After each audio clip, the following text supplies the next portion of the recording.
Hi, I'm here today with Mindy Gronbeck at Hawkins Companies, and she is going to talk to us a little bit today about her commercial property management experience.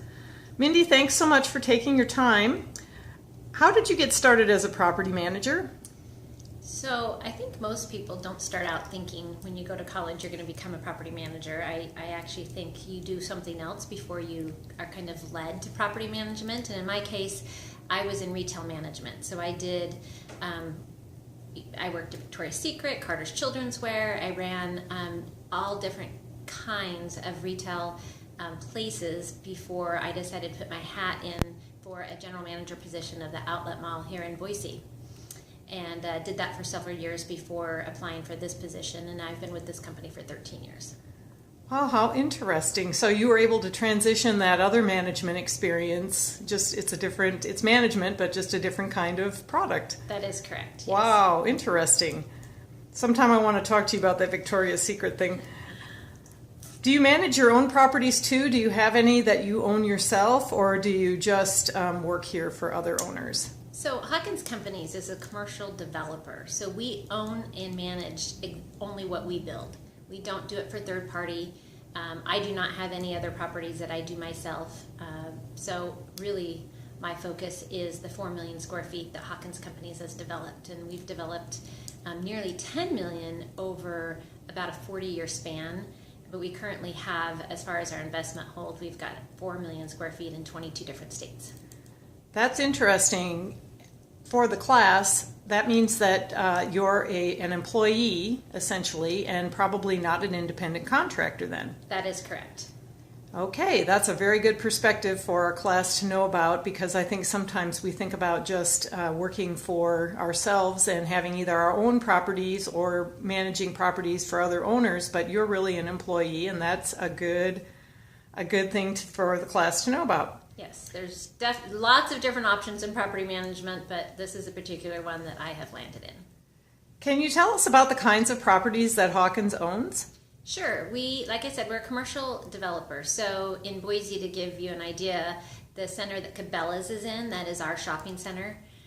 Also Milwaukee Marketplace, where there's a Zerkers and a Natural Grocers, that's also our shopping center. So we do those type of shopping center developments across the United States. We've developed from Alaska to Virginia. We currently have holdings in 22 different states. We also are a preferred developer for Walgreens, and we're a preferred developer for Sportsman's Warehouse.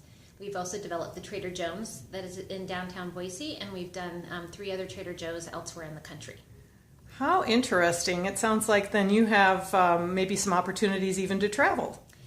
I don't travel as much, but my team does. So I actually oversee a staff of 6 people who help me manage that entire 4 million square foot portfolio, but they do more of the traveling than I do. What does a typical day look like for you? Well, that's probably what's so great about property management, is that what you think your typical day is never quite ends up being a typical day. Because there are always things happening. And so, what you've planned out to happen doesn't happen, because there's a developer that needs you, there's finance that needs you, there's accounting that needs you, there's legal that needs your advice on something. And so really what I would have to say is a typical day in a property manager, not so much of the director, but a property manager, is that you're talking to tenants. You are overseeing the expenses and the maintenance items for those properties. You are on the phone a lot. You're up from your desk a lot. You are working with other people in the company as far as your portfolio goes. In our case, we have a regional portfolio, so each property manager has 2 or 3 states that they oversee for the shopping centers in those states. And really it's a team effort, like I said, is that Hawkins Companies is all in-house. And so we've got everything from accounting, finance, legal, IT, to property management. And so we're constantly working with other people on the issues that are presented to us on a daily basis. If I could backtrack just a moment, it sounds like you mostly have retail holdings. Is that correct? That is correct. All right. I'd like to maybe get a little bit of perspective from you about the retail aspect of things.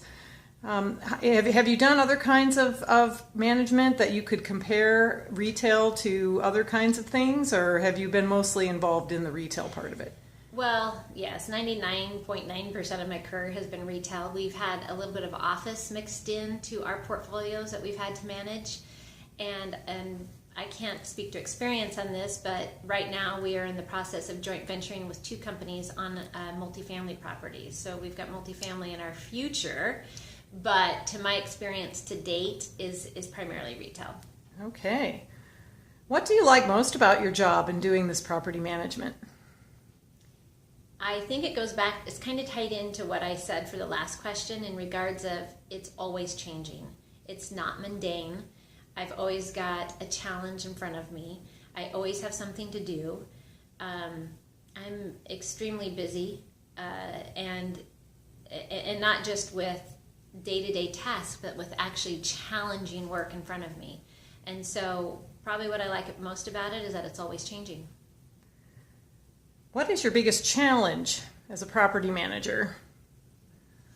I would say that my biggest challenge is the people side of things, because you have to figure out how to adapt to all kinds of individuals. And you're talking young to old, you're talking the different diversity classes that we meet, you are talking from a personality standpoint. And so managing those, whether it be an employee, whether it be a tenant, or whether it be a vendor, it takes somebody that has patience and can adapt their way of dealing with different individuals.